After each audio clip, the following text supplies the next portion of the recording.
Narrative of the Life of David Crockett of the State of Tennessee by David Crockett. Chapter 1. As the public seem to feel some interest in the history of an individual, so humble as I am, and as that history can be so well known to no person living as to myself, I have, after so long a time, and under many pressing solicitations from my friends and acquaintances, at last determined to put my own hand to it and lay before the world a narrative on which they may at least rely as being true. And seeking no ornament or coloring for a plain, simple tale of truth, I throw aside all hypocritical and fawning apologies, and according to my own maxim, just go ahead. Where I am not known, I might perhaps gain some little credit by having thrown around this volume some of the flowers of learning. But where I am known, the vile cheatery would soon be detected, and like the foolish jackdaw that with a borrowed tail attempted to play the peacock, I should be justly robbed of my pilfered ornaments, and sent forth to strut without a tail for the balance of my time. I shall commence my book with what little I have learned of the history of my father, as all great men rest many, if not most, of their hopes on their noble ancestry. Mine was poor, but I hope honest, and even that is as much as many a man can say. But to my subject. My father's name was John Crockett, and he was of Irish descent. He was either born in Ireland or on a passage from that country to America across the Atlantic.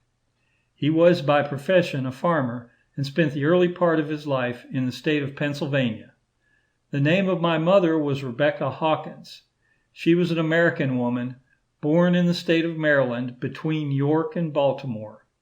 It is likely I may have heard where they were married, but if so, I have forgotten. It is, however, certain that they were, or else the public would never have been troubled with the history of David Crockett, their son. I have an imperfect recollection of the part which I have understood my father took in the Revolutionary War. I personally know nothing about it, for it happened to be a little before my day, and from himself and many others who were well acquainted with its troubles and afflictions, I have learned that he was a soldier in the Revolutionary War and took part in that bloody struggle. He fought, according to my information, in the battle at King's Mountain against the British and Tories, and in some other engagements of which my remembrance is too imperfect to enable me to speak with any certainty. At some time, though I cannot say certainly when, my father, as I have understood, lived in Lincoln County, in the state of North Carolina. How long, I don't know. But when he removed from there, he settled in that district of country which is now embraced in the East Division of Tennessee, though it was not then erected into a state. He settled there under dangerous circumstances, both to himself and his family, as the country was full of Indians, who were at that time very troublesome. By the creeks, my grandfather and grandmother Crockett were both murdered, in their own house and on the very spot of ground where Rogersville, in Hawkins County, now stands.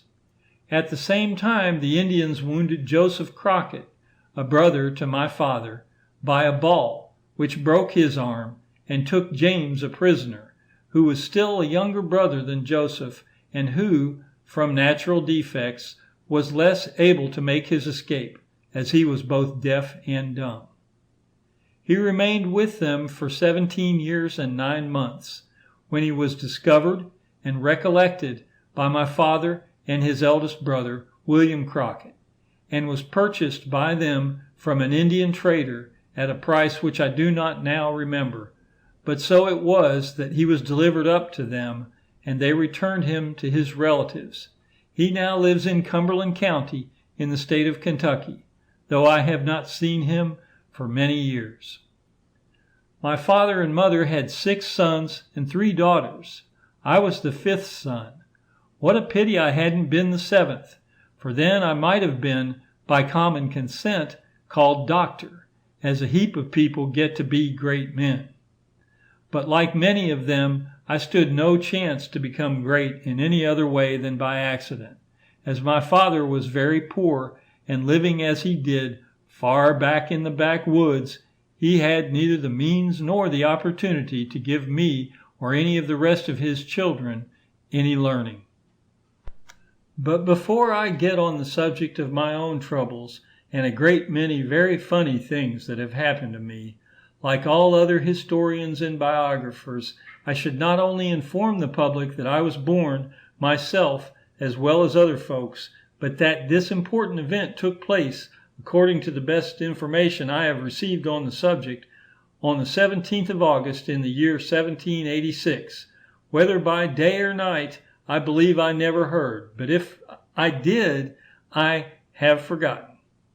I suppose, however, it is not very material to my present purpose, nor to the world, as the more important fact is well attested that I was born, and indeed it might be inferred from my present size and appearance that I was pretty well born, though I have never yet attached myself to that numerous and worthy society.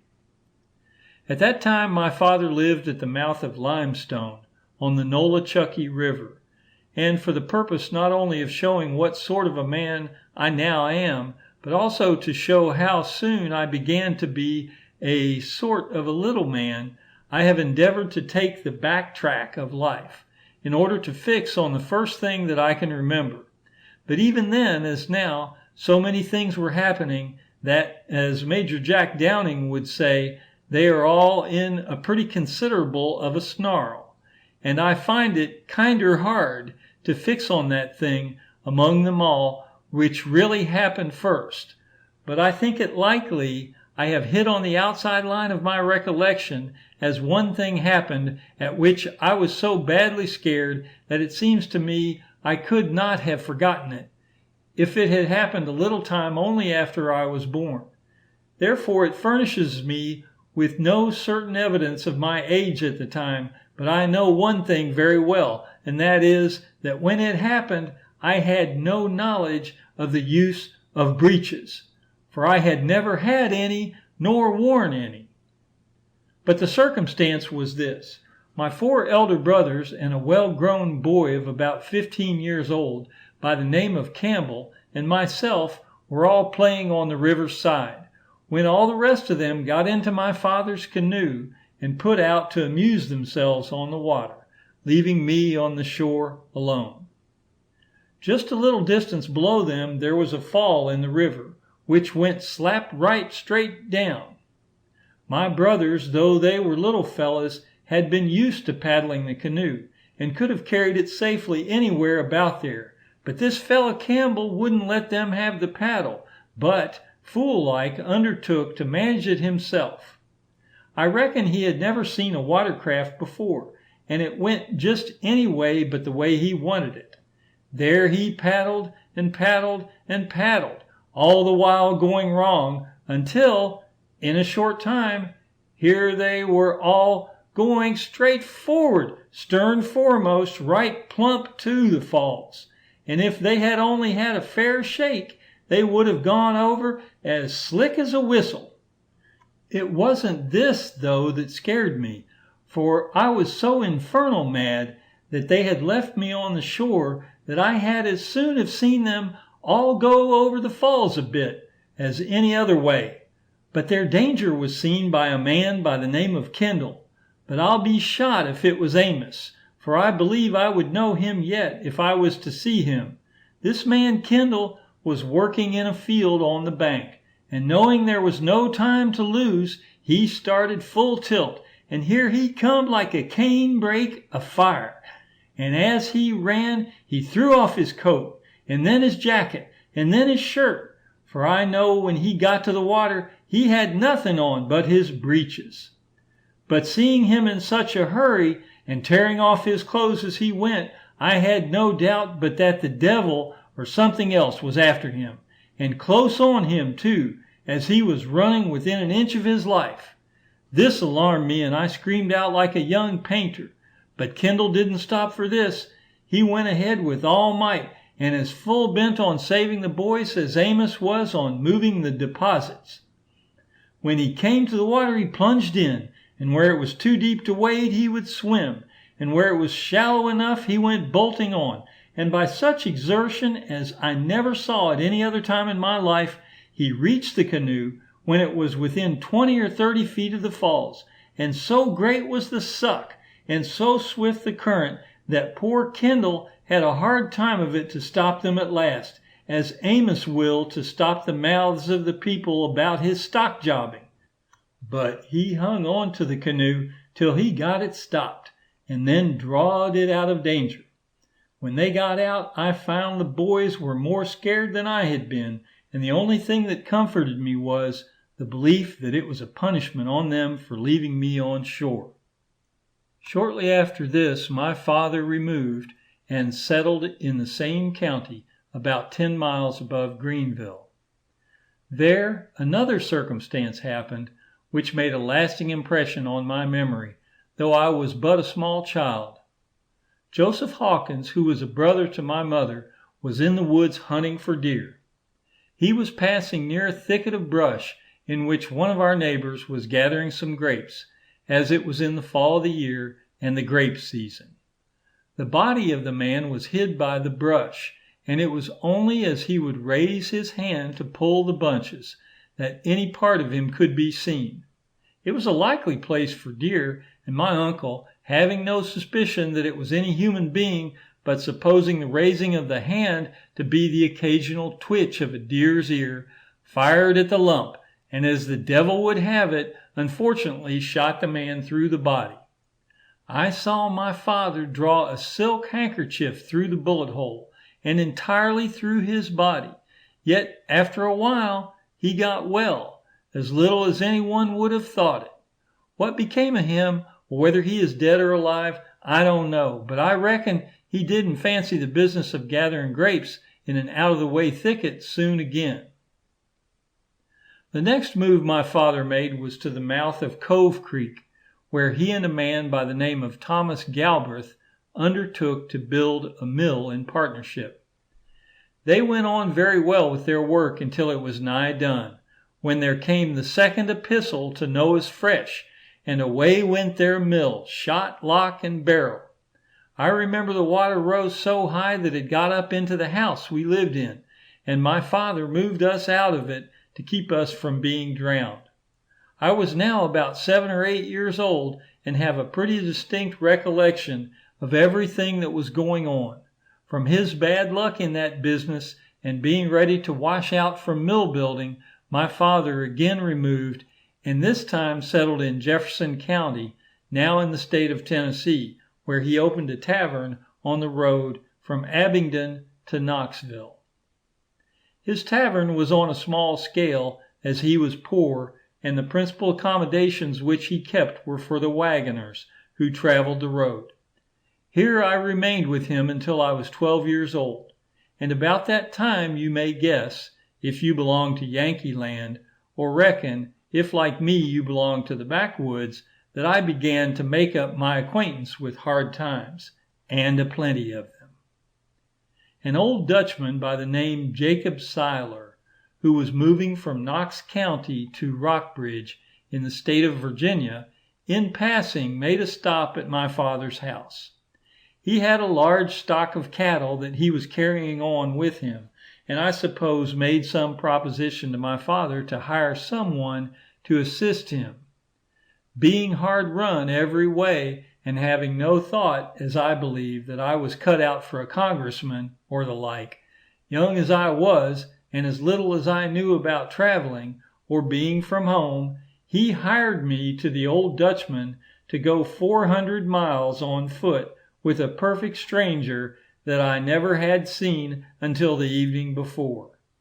I set out with a heavy heart, it is true, but I went ahead until we arrived at the place, which was 3 miles from what is called the Natural Bridge, and made a stop at the house of a Mr. Hartley, who was father-in-law to Mr. Seiler, who had hired me. My Dutch master was very kind to me and gave me $5 or $6, being pleased, as he said, with my services. This, however, I think was a bait for me, as he persuaded me to stay with him and not return any more to my father. I had been taught so many lessons of obedience by my father that I at first supposed I was bound to obey this man, or at least I was afraid openly to disobey him, and I therefore stayed with him and tried to put on a look of perfect contentment until I got the family all to believe I was fully satisfied. I had been there about 4 or 5 weeks when one day myself and 2 other boys were playing on the roadside some distance from the house. There came along 3 wagons. One belonged to an old man by the name of Dunn, and the others to 2 of his sons. They had each of them a good team and were all bound for Knoxville. They had been in the habit of stopping at my father's as they passed the road, and I knew them. I made myself known to the old gentleman and informed him of my situation. I expressed a wish to get back to my father and mother if they could fix any plan for me to do so. They told me that they would stay that night at a tavern 7 miles from there, and that if I could get to them before day the next morning, they would take me home, and if I was pursued, they would protect me. This was a Sunday evening. I went back to the good old Dutchman's house, and as good fortune would have it, he and the family were out on a visit. I gathered my clothes and what little money I had and put them all together under the head of my bed. I went to bed early that night, but sleep seemed to be a stranger to me, for though I was a wild boy, yet I dearly loved my father and mother, and their images appeared to be so deeply fixed in my mind that I could not sleep for thinking of them. And then the fear that when I should attempt to go out, I should be discovered and called to a halt, filled me with anxiety, and between my childish love of home, on the one hand, and the fears of which I have spoken, on the other, I felt mighty queer. But so it was about 3 hours before day in the morning, I got up to make my start. When I got out, I found it was snowing fast, and that the snow was then on the ground about 8 inches deep. I had not even the advantage of moonlight, and the whole sky was hidden by the falling snow, so that I had to guess at my way to the big road, which was about a half mile from the house. I, however, pursued ahead and soon got to it, and then pursued it in the direction to the wagons. I could not have pursued the road if I had not guided myself by the opening it made between the timber, as the snow was too deep to leave any part of it to be known by either seeing or feeling. Before I overtook the wagons, the earth was covered about as deep as my knees, and my tracks filled so briskly after me that by daylight my Dutch master could have seen no trace which I left. I got to the place about an hour before day. I found the wagoners already stirring and engaged in feeding and preparing their horses for a start. Mr. Dunn took me in and treated me with great kindness. My heart was more deeply impressed by meeting with such a friend and at such a time than by waiting the snowstorm by night or all the other sufferings which my mind had endured. I warmed myself by the fire, for I was very cold, and after an early breakfast, we set out on our journey. The thoughts of home now began to take the entire possession of my mind, and I almost numbered the sluggish turns of the wheels, and much more certainly the miles of our travel, which appeared to me to count mighty slow. I continued with my kind protectors until we got to the house of a Mr. John Cole on Roanoke, when my impatience became so great that I determined to set out on foot and go ahead by myself, as I could travel twice as fast in that way as the wagons could. Mr. Dunn seemed very sorry to part with me, and used many arguments to prevent me from leaving him.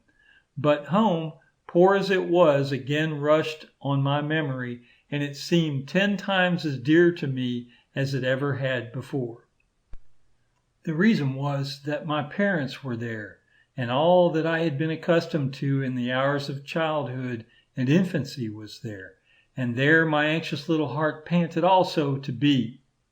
We remained at Mr. Cole's that night, and early in the morning I felt I couldn't stay, so taking leave of my friends, the wagoners, I went forward on foot, until I was fortunately overtaken by a gentleman who was returning from market, to which he had been with a drove of horses. He had a led horse with a bridle and saddle on him, and he kindly offered to let me get on his horse and ride him. I did so, and was glad of the chance, for I was tired, and was, moreover, near the first crossing of Roanoke, which I would have been compelled to wade, cold as the water was, if I had not fortunately met this good man. I traveled with him in this way without anything turning up worth recording until we got within 15 miles of my father's house. There we parted, and he went on to Kentucky, and I trudged on homeward, which place I reached that evening. The name of this kind gentleman I have entirely forgotten, and I'm sorry for it deserves a high place in my little book. A remembrance of his kindness to a little straggling boy and a stranger to him has, however, a resting place in my heart, and there it will remain as long as I live. End of chapter 1.